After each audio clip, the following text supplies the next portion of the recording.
Des soirées gratuites ouvertes à tous autour de la rencontre et de la convivialité, car SPAC coupe la télé à partir de ce soir.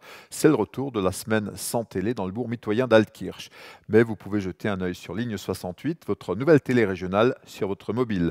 Bonsoir la communauté. Merci de nous rejoindre pour refaire rapidement la semaine, en moins de 3 minutes. D'abord, du rêve avec l'inauguration mercredi de la nouvelle concession Ferrari d'Alsace au pôle automobile de Sausheim. Un magnifique écrin pour le cheval qui se cabre et une belle aventure pour Jérémy Menchet, président de SF Grand Est, qui pilote cet audacieux investissement. Du rêve, bien plus accessible, vous en avez eu pendant 10 jours aux Journées d'octobre de Mulhouse. Foliflore a fait exploser le compteur. Vous étiez près de 152 000 visiteurs à la Merzo. L'an prochain, les JO seront sexagénaires.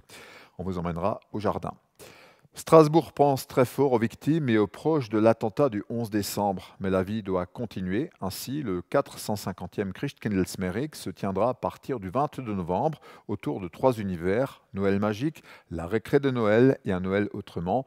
Quoi qu'il advienne, Strasbourg est la capitale de Noël. Pour ce qui concerne les illuminations, elles ont pour marraine l'étincelante Chimène Badi. On a reparlé de Fessenheim cette semaine. EDF se donne 20 ans pour démanteler et assainir le site après l'arrêt de la production nucléaire en 2020. Du côté des hôpitaux maintenant, le docteur Marc Noiset va prendre la direction des urgences de l'hôpital Émile Muller à Mulhouse en novembre et reconstruire le service des urgences. En Corse du Sud, le docteur Jérôme Cahuzac reprend du service dans un désert médical. On ne verra pas son bracelet électronique.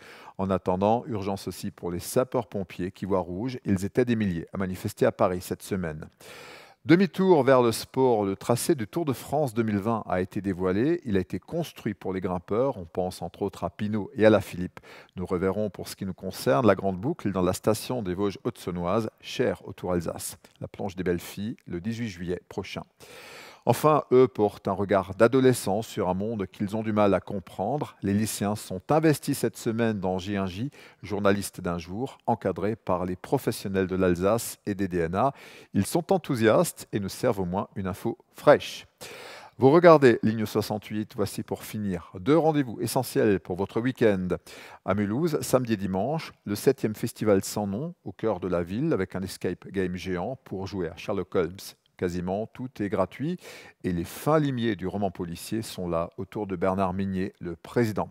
Toujours à Mulhouse, samedi et dimanche, au Parc Expo, le Salon du chocolat de la Corporation des pâtissiers chocolatiers du Haut-Rhin. C'est le dernier en Alsace. Faites le plein de douceur, au moins avec les yeux. Mais la bonne raison d'aller au salon du chocolat, c'est pour découvrir ce que peuvent faire nos artisans chocolatiers, hein, et donner envie à manger et à goûter ce chocolat qu'on fait régulièrement dans nos boutiques.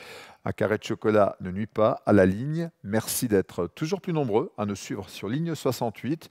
Et maintenant, vous retrouvez Ligne 68 aussi sur YouTube. À la semaine prochaine.